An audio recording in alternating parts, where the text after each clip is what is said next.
자, 안녕하세요. 사계수학학원 박범균 선생님입니다.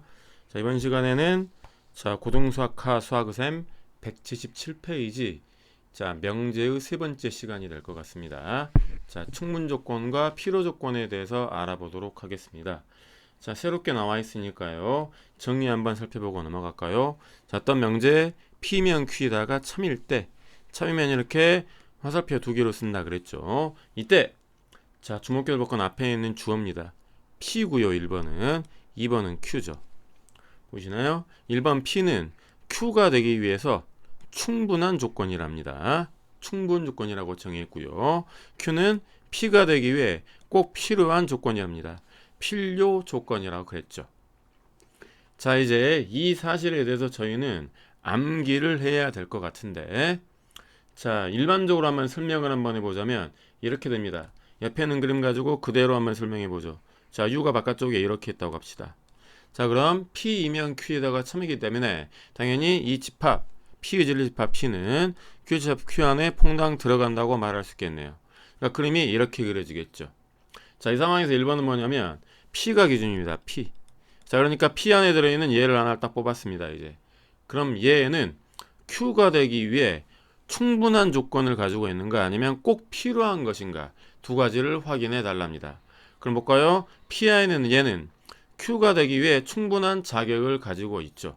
그러나 이 안에는 얘는 Q가 되기 위해서 꼭 필요한 존재는 아닙니다. 무슨 말이냐? 이 바깥에 있는 얘를 뽑아도 얘는 Q가 될 거 아닙니까? 맞습니까? 그러니까 P 안에 들어있는 얘는 Q가 되기 위해 꼭 필요한 존재는 아니지만 충분한 자격은 가지고 있죠. 그러니까 뭐라고요? 충분 조건이라 불러놨고요. 그 다음 두 번째는 Q를 보랍니다. 이번에는 Q. 그러니까 Q 안에 있는 거를 눈을 감고 미를 하나 딱 찍으랍니다. Q 안에 있는 거는 얘가 될 수도 있고 얘가 될 수도 있죠. 뭐가 될지 모르는 상황입니다. 그렇기 때문에 얘네들은 P가 되기 위해서 꼭 필요한 얘들 중에 하나이지 P가 되기에 충분한 자격을 갖고 있진 않죠. 왜냐? 바깥에 있는 얘는 P가 될 자격을 갖고 있지 못합니다. 그러니까 이런 경우에는 필요 조건이라고 하는 겁니다. 자, 이게 일반적인 설명인데요. 이게 잘 이해가 가지 않죠. 이 사실에 대해서 이게 이해가 가지 않습니다. 그래서 자, 선생님은 이와 같은 방식으로 설명을 합니다. 어떤 명제 P이면 Q이다가 참이라고 했을 때 제일 먼저 할 일, 자, 화살표의 방향을 결정합니다. 방향을 결정합니다. 그러니까 P이면 Q이다가 참인지 아니면 Q이면 P에다가 참인지 그걸 알아야 되겠죠. 그럼 화살표 방향 결정하려면 0번이라고 할 거예요. 0번. 그럼 뭡니까? 집합 P와 집합 Q의 포함 관계를 아는 게 좋습니다. 포함 관계를 아는 게 좋습니다. 자, 위에다가 좀 넓게 한번 적어볼까요? 어떤 명제, 자, 여기가 P가 있고 Q가 있다고 합시다. 제가 할 일은 뭐냐? 자, 이 화살표가 맞는 것인가 아니면 이 화살표가 맞는 것인가 얘인지 알아봐야 되겠죠. 왜냐? P에서 Q 쪽으로 화살표가 가는 거하고 Q에서 P 쪽으로 화살표가 가는 게 당연히 달라질 거 아닙니까? 이해가십니까? 걔를 뭘 가지고 보자고요? 명제 P와 Q 사이에 포함 관계를 가지고 보자입니다. 그러니까 예를 들어서 P가 Q 안에 퐁당 들어가 있답니다. 그럼 당연하게 P 쪽에서 Q를 향해서 화살표가 가겠죠. 이해가십니까? 이걸 1번, 2번이라고 할까요? 그냥 이상 얘를 1번이라고 2번이라고 하고요. 그럼 3번 그 다음 확인할 건 주어를 확인합니다. 여기서부터가 중요한 생각입니다. 주어를 확인합니다. 자, 우리 만화에서 은, 이가 쉽게 생각합시다. 이런 말들이 붙는 것들을 주어라고 보통 이해하죠. 그러니까 무엇은, 무엇은, 이가 이런 것들이 붙는 거. 그러니까 주어가 지금 얘죠. P가 주어고요. Q가 주어집니다. 그 다음 네 번째. 자, 이제 주어를 의완화 시킬 겁니다. 주어를 의완화 시켜서 자, 화살을 맞으면 자, 사람이 화살 맞으면 어떻게 되죠? 화살 꾹 맞으면 죽겠죠. 죽지는 않습니다. 근데 일반적으로 팔 같은 데 이런데 딱 맞으면은 죽지는 않죠. 맞은 자리에 뭐가 납니까? 피가 나죠. 피가 난다. 필요 조건이다. 이렇게 알아두시는 게 좋습니다. 자, 주어를 확인하고요. 주어가 화살을 맞으면 필요 조건이 될 거고요. 반대로 화살을 안 맞으면 뭐가 됩니까? 충분 조건밖에 될 게 없죠. 확인 한번 볼까요? 이건 주어죠. 주어 P. 화살을 보내고 있습니다. 충분 조건이고요. 이건 주어가 Q죠. 주어가 얘입니다. 화살을 맞고 있네요. 필요 조건이 될 겁니다. 이해가십니까? 무슨 말인가? 때에 따라서는 명제의 P하고 Q가 완전히 서로 똑같은 얘기를 하면 P면 Q라도 맞고 Q면 P도 맞으면 P에서 Q 쪽으로 화살표가 이렇게 갈 수도 있고 화살을 맞을 수도 있죠. 이 상황에서는 P를 봤답니다. 자, P는 Q가 되기 위해 무슨 조건이냐? 화살을 보낼 수도 있고 맞을 수도 있죠. 둘 다 가능합니다. 이럴 때는 순서를 필요라는 말을 먼저 써서 필요 충분인 조건이라고 쓰자고 약속을 했습니다. 순서를 바꿔서 충분 필요 조건이라고 적으면 틀립니다. 순서만 좀 기억하도록 합시다. 그래서 지금 충분 조건, 필요 조건, 필요 충분 조건에 대해서 유치하지만 선생님이 외우는 방식으로 한번 이야기를 한번 해봤습니다. 여러분도 자, 이거를 그냥 외우고 있는 사람은 별 문제가 안 되겠지만 아직까지 명확하지 않은 사람은 이와 같은 방식으로 외우는 게 좋을 것 같습니다. 이거 아시죠? 그 얘기에 대해서 다시 한번 나와 있습니다. 1번 명제 P이면 Q이다가 첨이 되면 명제 P면 Q에다가 첨이 되면 이 명제가 첨이라면 지리집합부 따지면 P 쪽에서 Q 쪽으로 화살표가 간다 이런 얘기겠죠. 보통 저희가 할 일은 이거를 바탕으로 화살표 방향을 결정하는 이 과정이 좀 더 많이 쓰일 겁니다. 아시겠죠? 이 정도만 이야기하면 될 것 같네요. 자, 문제. 자, 필수 예제 11번부터 어디까지 있습니까? 14번까지. 자, 네 문제 한번 풀어보고요. 마무리 짓도록 하겠습니다. 자, 11번. 자, 1번입니다. 자, 뭘 구하라고요? 진리집합을 먼저 구할 겁니다. P를 봤더니 요거 진리집합 구하는 거 어렵지 않죠? P는 뭐가 됩니까? 진리집합이 2하고 3이 될 겁니다. 맞습니까? 그 다음 Q의 진리집합 뭡니까? 1밖에 없죠. 자, 파먹은 게 어떻게 됩니까? 자, Q가 P 안에 퐁당 들어가네요. 그럼 화살표로 따지면 자, 명제니까 소문자로 적읍시다. PQ 있으면 화살표가 P 쪽 방향으로 이렇게 가야 되겠죠. 이해가십니까? 이 상황에서 P가 주어죠. 주어가 P입니다. 화살을 맞고 있습니다. 무슨 조건이다? 이제 필요 조건이다. 이렇게 말하면 될 것 같습니다. 아시겠죠? 자, 2번. 이거 적어볼까요? 자, 집합 P는 뭡니까? 진리집합이 X하고 Y하고 똑같은 것만 들어가랍니다. 그 다음 진리집합 Q 안에는 XZ가 YZ랑 똑같은 거 들어가 달랍니다. 이거 풀 수 있죠? 넘겨볼까요? Z로 묶어놓으면 X-Y는 빵이 될 거니까요. Z는 0이 되거나 5, X는 Y가 되는 거죠. 맞습니까? 그러니까 이 안에는 예를 들어 보면 X와 Y가 똑같은 1,1 2,2 이런 애들만 들어가 있겠죠. 이해가 나요? 근데 Q 안에는 Z가 0이 되거나 또는 X는 Y라면 물론 그러니까 X가 1,1도 가능하지만 X가 1이고 Y가 2여도 Z가 0인 것도 이 안에는 들어갈 수 있죠. 이해가시나요? 만약에 Z가 빵이 돼버리면 X하고 Y하고 굳이 달라도 상관없는 거죠. 맞습니까? 결론 이 P가 Q 안으로 이렇게 포함됨을 알 수 있습니다.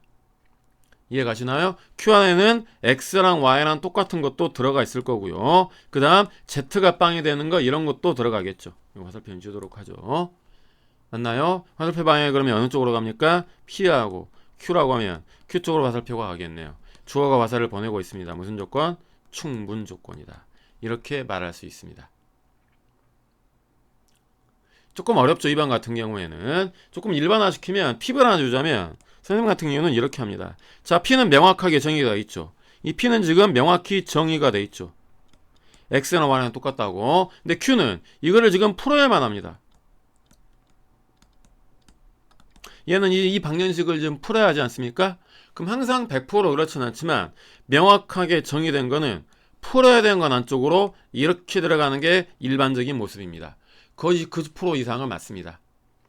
뭔가 정의되어 있는 더 이상 풀 필요가 없는 시가 하나 주어지고요. 그 다음에 풀어야만 하는 식이 나온다면 명확하게 정의된 식이 풀어야만 하는 시간에 포함되는 게 보다 일반적인 관점입니다.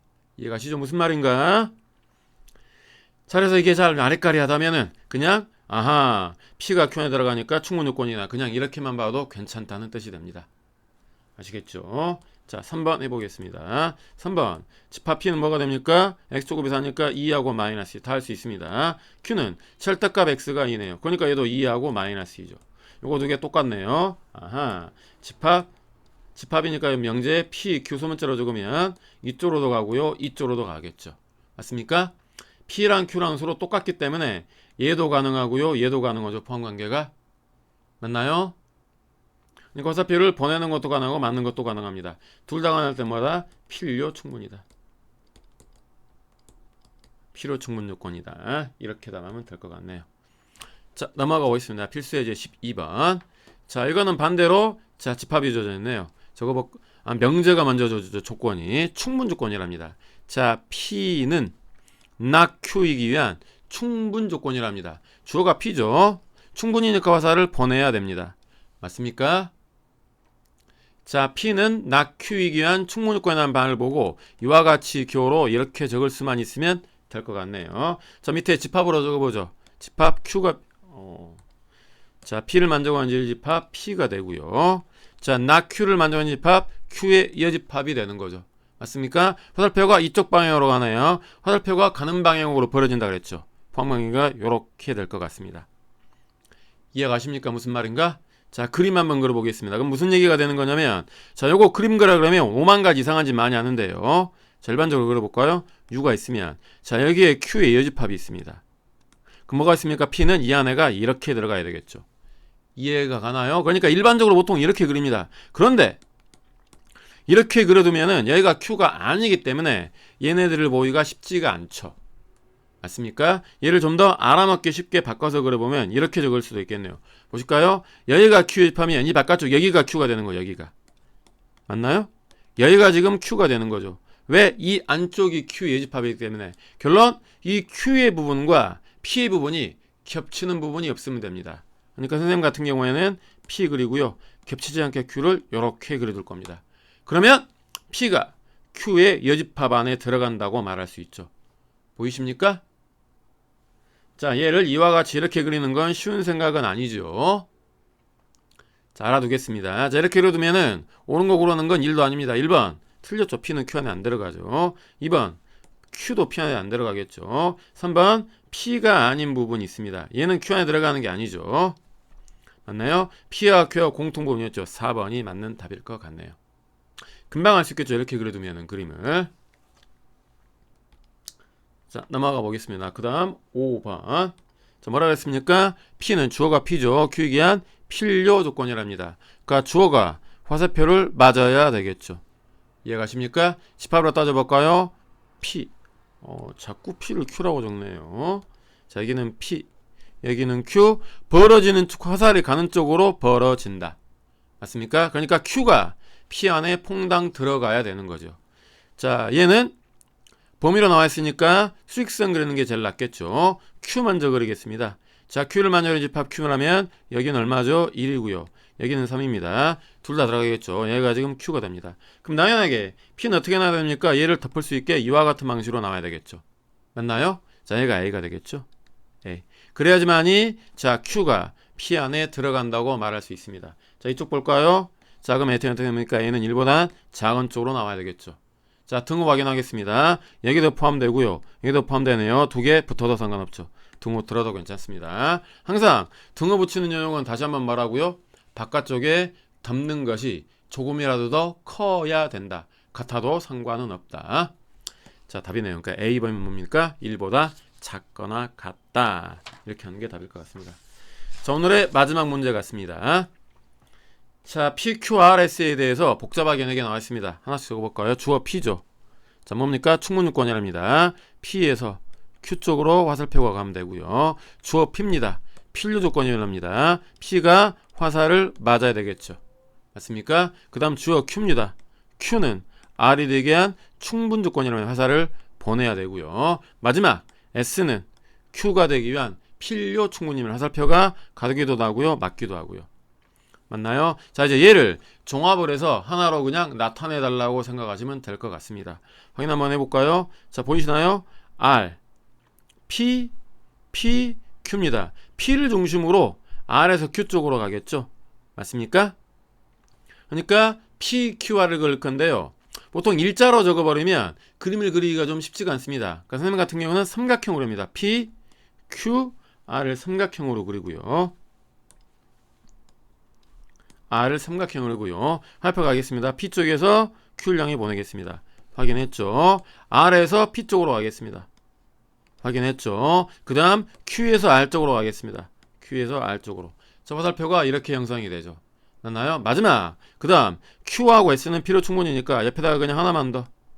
화살표 가고 S. 보이십니까? 완성을 했네요. 이제. 자, 이제 봐야 되는 게 뭐죠? 주어가 R이죠. 주어가 R이죠. R이 주어입니다. 얘가 주어입니다. 얘가 S가 되기 위해서 무슨 조건이냐를 물어봤습니다. 화살을 보내는 것부터 봐보죠. 화살 보내는 과정 볼까요? 화살을 이쪽으로 갔다가 Q 거쳐서 S 쪽으로 이렇게 갈 수 있죠. 보내는 거 가능하네요. 충분 가능하죠. 그 다음 화살을 맞을 수 있나 확인 한번 해볼까요? 화살 맞는 거 해볼까요? S쪽에서 이쪽 화살표 보이죠? 이쪽으로 갔다가 Q에서 R쪽으로 화살표가 바로 이쪽으로 가죠. 갈 수도 있죠. 맞는 것도 가능하네요. 필요도 가능하죠. 그러니까 뭡니까? 필요 충분 조건이라고 말할 수 있을 것 같습니다. 맞습니까? 자, 그림 그리는 연형 삼각형으로 그리는 게 조금 더 편하다는 사실. 요것만 이해하면 3단 문법을 통해서 답을 구하는 거는 그다지 어렵지 않아 보입니다. 자, 이번 시간 강의는 간단하게 요걸로 마무리 짓도록 하겠습니다. 그래서 6과를 마무리하겠습니다. 자, 수고하셨습니다. 안녕.